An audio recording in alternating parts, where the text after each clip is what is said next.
The Switch 2 has been out for a while, which has given us plenty of time to figure out what Breath of the Wild speedrunning looks like on better hardware. And things haven't gone exactly as expected. In this video, I'll be commentating over a Switch 2 edition speedrun, the upgraded 60 FPS version, and explain why it's fastest in Master Mode. The route is almost entirely unique, and after seeing it, I instantly knew I had to try it for myself. There's a lot of goofy stuff to break down, so without further ado, let's jump right in. This is a spliced run that I've made from the best segments that I've gotten to show the route's potential, which means that it isn't a valid run for the leaderboard, and not everything is going to line up perfectly, especially given the RNG involved later. On gaining control of Link, we pick up the Sheikah Slate like usual. If you haven't seen much Switch 2 footage, things might already look weird, because the Switch 2 edition makes everything a little too smooth. I got used to it pretty quickly though, and honestly, it looks really nice. But it's not just a cosmetic change. The higher frame rate actually has some really big implications for the speedrun, because of certain interactions working differently with an increased number of frames. The first of which is the Shrine of Resurrection clip. We use the same scope clip where we position Link running into the corner of the room with the camera at just the right angle so that when the scope opens, he turns around instantly and clips through the wall. This skips a lot of cutscenes that we'd get going out the front door, making for a much faster start. While it does work, it seems to be harder to do on the Switch 2 edition. During runs, I've had a harder time clipping out first try, and other runners have noticed similar drops in consistency on this clip. My guess is that the clip only works when you scope on a specific frame of Link's running animation, and so the switch to 60 FPS might make the frame window less lenient. Now that we're out, you might notice a couple of things. 1, we're not going the normal route to the Temple of Time, and 2, the Bokos are blue instead of red. We're going to magnesis first instead of bombs for the BLSS route or stasis for the old BTB route. BLSS, or Bow of Smuggle Slide, is the super broken hovering glitch that completely broke Breath of the Wild speedruns back in 2021. It was basically the only glitch patched with the Switch 2 update, which means we can't use that route anymore, and also means that the Switch 2 is currently slower than running on the older 1.6 version on a Switch 1. Despite the loads being a lot faster, BLSS is just that game-breaking of a glitch that we're still better off running on older hardware for any percent. So instead, we have to rely on bullet time bounces, which are the old long-distance traveling glitch. But we can't just fall back to the old route from before BLSS was discovered, because we're on Master Mode, so the red bokoblins become blue, which means we'll need ice arrows to get the glitch to work. I'll explain why when we get there, but that means our route to the first shrine needs to stop by the bog next to Magnesis for some ice arrows. Another reason is that Magnesis is where you can find a large metal rock, which we'll need for something very, very soon. Along the way, we grab a bow and some arrows in the forest, which are conveniently placed right along our path. Now that we're approaching the shrine, you can see that it's dormant because we haven't activated the tower, which means we can't just use the terminal to open the front door. The cutscene and movement to get to the tower is really slow, so instead we'll be skipping that by clipping through the door. First, we store the angle of the slope by shield jumping onto it, in this case the pedestal. And then, the next time we shield jump an unequipped shield midair, Link will snap back to the angle that was stored for a frame before returning to his original position, which can be a fast enough flick to take him from one side of the wall to the other. But while that clip did work, I had to use a more advanced clipping method because shield clips are one of the biggest things that's been impacted by the switch to 60 FPS. My guess is that there are more frames of Link snapping back to his original orientation, so he's moving less distance per frame, which makes clipping a lot harder using the normal method. So we have to use the frame perfect extended shield clip instead, which is basically just pausing on a very specific frame of his flicking animation to perform a second shield clip, allowing us to clip through walls better. Doing this consistently at 30 FPS isn't too difficult, but it's still frame perfect at 60 FPS, which means it's twice as hard. Alright, so now we're in the first shrine, and because we didn't get bombs first, we'll have to run through it like a normal person. The Guardian Scout in the shrine is much scarier on Master Mode, because instead of dealing a quarter of a heart, it deals 3 full hearts, and since Master Mode turns off 1 hit protection, there is no defense for this. The Guardian Scout deals death. So instead, we take the metal box and give it a light tap on the head, so that we don't have to deal with the randomness of when it's going to shoot. With magnesis, you can move heavy objects really fast if you use motion controls, making it one of the strongest weapons in the game. But we're done with the shrine, so it's time to talk about loads. On the Switch 2, loading times are significantly faster, but despite that, they didn't fix the problem with the shrine exit load. If you skip the final monk cutscene immediately, you'll get a significantly longer load than waiting for the monk to disappear before skipping. We all thought this might be fixed on the Switch 2, but unfortunately it's not. Don't worry, the old man is alright, he's just Italian. And I mean that literally.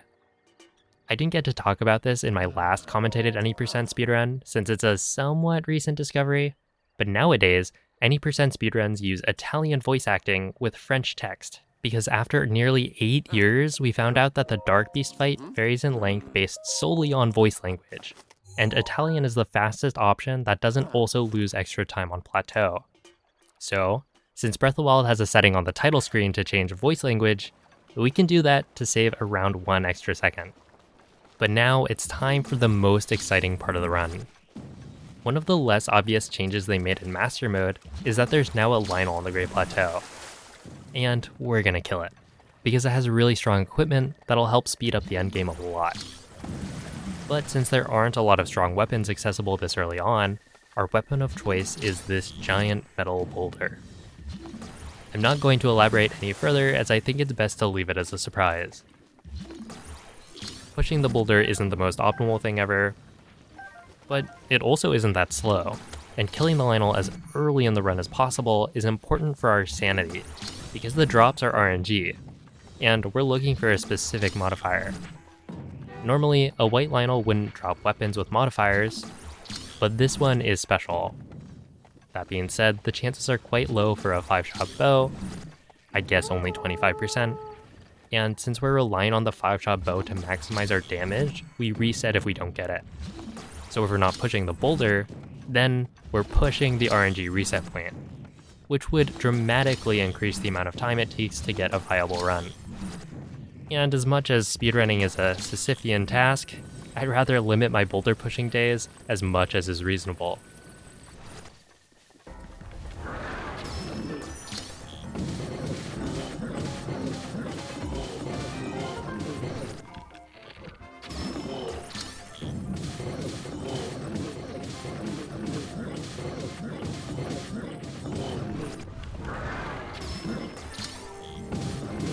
And that's how you kill a lionel with nothing but a traveler's bow and a rock. Pretty bonkers, I'd say. A common misconception I've seen is that people think this is the easy way to kill a lionel, but I assure you, it's much harder than it looks. You have a very small window to get the headshot before the lionel moves, since it can only be stunned again once it's fully recovered. Not to mention, the boulder smacking takes a lot of practice to get good at. While the lionel's busy dying, we scan Amiibo for some ingredients that'll help us cook attack up and stamina food. Then we pick up the loot from the lionel. And you may have noticed I did not get a 5-shot bow, which means that this round would not have been continuable, but I found it's a lot more fun if you continue runs anyway for more practice. But now we're all geared up, so we can continue to complete the shrines by making our way over to bombs. Normally, the first guardian you encounter plays a cutscene as it wakes up, so we shoot it to wake it up early to avoid it. We could also run around, but this is slightly faster. And now we're clipping into bombs with the same setup. You can see the re-equip in the middle as Link is halfway clipped into the door. Coming up is our first wind bomb of the run, and the biggest change between Switch 1 and Switch 2 edition. At 30 FPS, wind bombs work normally. But on 60 FPS, while they do work, they're very different. Honestly, they're not much worse, but the rules behind how Link gets launched have completely changed, requiring different setups for every wind bomb. If you don't know what a wind bomb is, it's where you drop both bombs behind Link in bullet time, and then blow up the first bomb so that it hits Link, and because of bullet time nonsense, he gets launched through the air. It lets us skip almost every single shrine puzzle and move across the map really fast. On 30 FPS, we do a single wind bomb to the end of the shrine. But while that's possible at 60, it's harder to do and doesn't really save time because of how glitched ragdoll state works. Glitched ragdoll state is a side effect of shield jumping and unequipping shield before landing, like when we clip through walls. It prevents Link from getting put into ragdoll the next time he gets hit, preventing wind bombs. One solution is to do another shield jump unequip, which negates the effects of the glitch within a small radius. But not every wind bomb type will work, including the setup that goes straight to the end, so we do 2 wind bombs instead. And now that we're done with bombs, our next destination is cryo, making the shrine order magnesis, bombs, cryonis, stasis.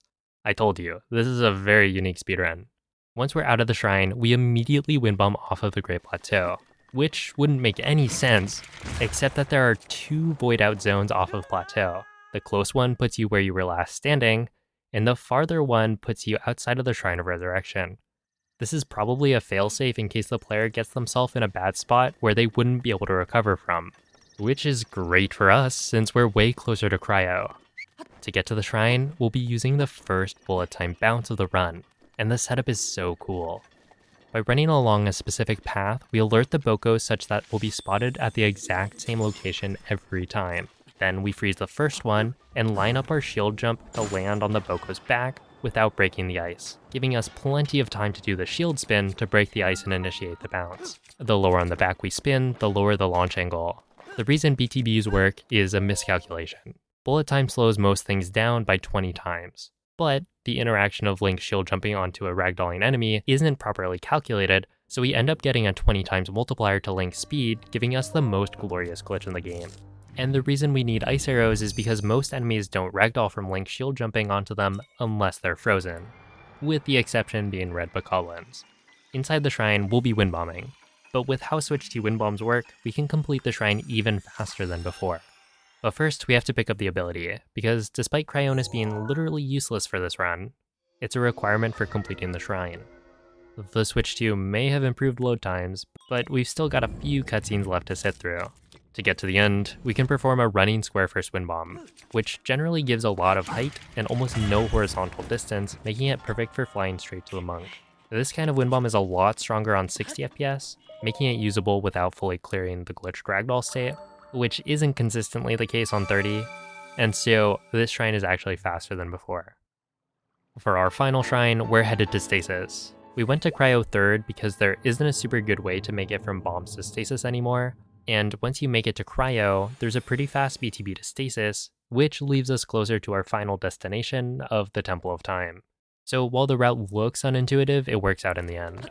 Here we use a more traditional BTB setup, where we shoot one arrow to lead the bokoblins to the right location, and then use an ice arrow to freeze the one we want to bounce off of in the right position so that its back is facing the direction we want to go. Something I didn't get to mention on the previous BTB is that we perform a fall damage cancel to land without taking any damage since we don't have the paraglider yet. This is done by throwing a weapon and then swapping any equipment to interrupt the throwing animation, which for some reason counts Link as grounded, resetting the height from which the game calculates fall damage. So as long as we do the equipment swap pretty close to the ground, we take no fall damage. This is still a pretty niche glitch because the paraglider does the exact same thing, so after Plat it's rarely ever used. For this upcoming wind bomb, we do actually need to fully clear the glitched ragdoll state by flopping. And that's because the wind bomb we're going for needs a low horizontal launch, and the setups that would give that kind of launch aren't strong enough to break through the glitched ragdoll state with just a simple shield jump unequip. It's always been a weird glitch, and now with the Switch 2 edition wind bombs being completely different, I'm not surprised that this kind of thing has also changed. Another thing to note here is that wind bombing on Plateau requires a lot of precision because you don't have the paraglider to correct your angle, and so you have to land in just the right spot.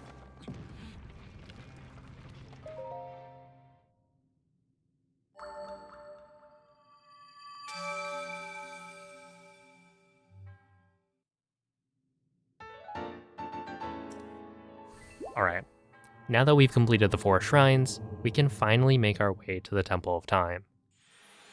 And if you're only familiar with the BLSS route, then you're in for a treat, because the movement here is actually unique and cool, instead of being the exact same slide you've seen 4 times before.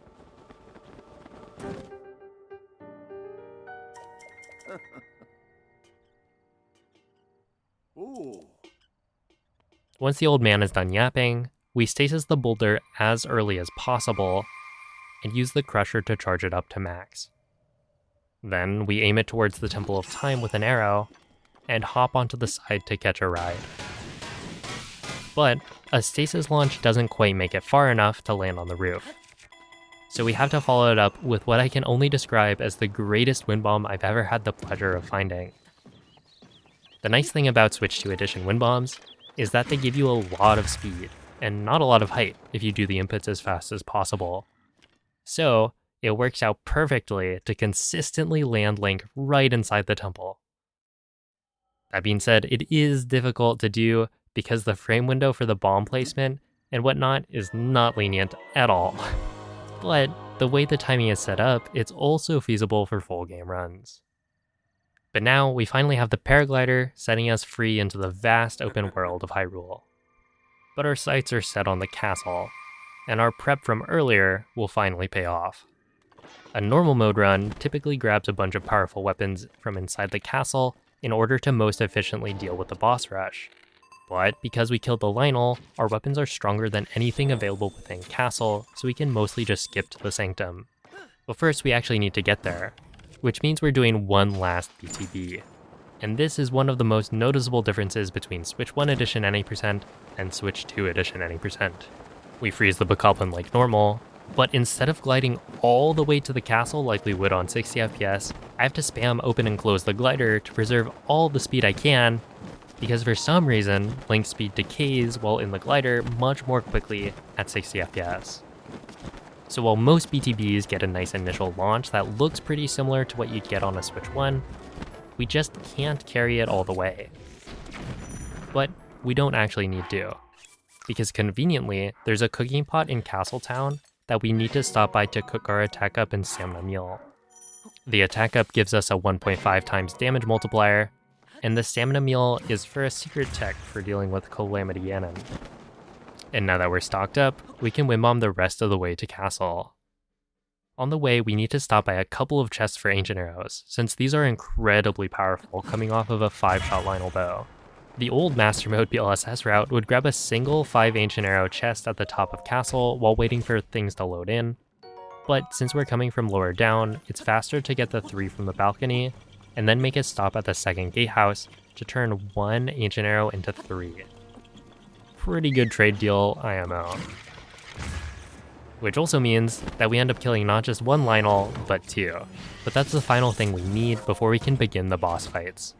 And now comes the most important part of the whole route. The reason Master Mode is faster than normal mode for the Switch 2 Edition comes down entirely to the fact that a full Wind Blight skip isn't possible with a Royal Guard's bow. It's possible to damage enemies during cutscenes by shooting an arrow while walking into the cutscene trigger. And while it works on the Switch 2 Edition, at 60 FPS the arrow doesn't connect as many times, leading to significantly lower damage. So the normal mode route ends up having to fight Wind Blight partially, losing around a minute 30. But with a 5-shot Lionel bow, we can obliterate Wind Blight. In fact, we kill it so fast that we're able to skip the cutscene as soon as we hear the death sound and save time thanks to faster Switch 2 load times. With Wind Blight out of the way, we have 3 more Blights to finish off. But what you'll notice is that the fights are a piece of cake. It's actually extremely satisfying to go from the normal mode route, where you're meticulously planning every phase to deal exactly the right amount of damage, and any small slip-up could lead to death, to Master Mode, where you just spam 5-shot bomb arrows. I'd even go so far as to argue that Master Mode, despite being the hard mode for Breath of the Wild, has an easier speedrun than normal mode, since the boss fights become trivial.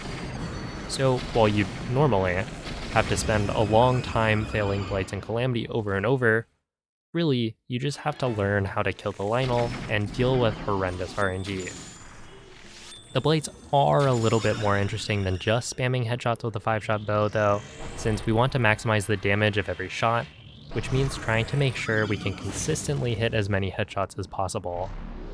And while that might seem easy, you just aim at the head and shoot, in practice, the way the Blight's ragdoll makes it a bit harder.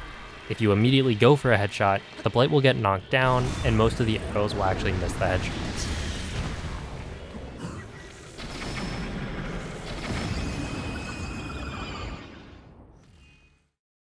And then there's Thunder Blight, who always has to be the difficult one. When it has its shield up, it's invincible, which means we have to use the Crusher to break that and spin for a quick phase 1.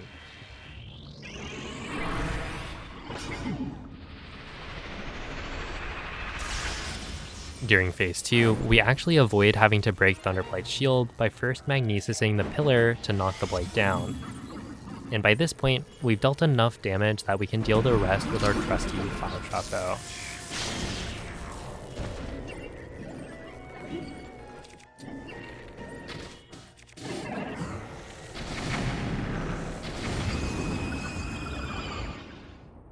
And now we have Calamity. Another subtle yet impactful change that they made to Master Mode is patching out Calamity Stunlock. In phase 1, we spam bomb arrows. But during phase 2, Calamity puts up a shield that prevents us from dealing damage until we parry a laser. On normal mode, we're able to exploit the shields by spinning with a two-handed weapon and slamming at a specific time to infinitely stun Calamity and kill it without the shields going back up. But for some reason, they fixed it when they released the DLC, but only for Master Mode. Luckily, we have another trick up our sleeve that we set up right before starting the fights. By shield surfing onto a slope in bullet time, we magnify the angle that gets stored to such a degree that when we do the next shield jump unequipped, Link will flip upside down into the ground and get bounced up into the air. This is called a skew bounce, and it lets us get bullet time from flat ground, which, importantly, allows us to nail Calamity's face with 5-shot ancient arrows to get the kill without the shields going back up. It's also the reason we needed that stamina meal. Hopefully, it makes sense at this point why we kill the lionel on the Great Plateau. It makes the endgame segments so incredibly fast. Which brings us to Dark Beast Ganon. And it's exactly the same fight it's always been. An auto-scroller with a couple of audio cues for when the weak points will appear.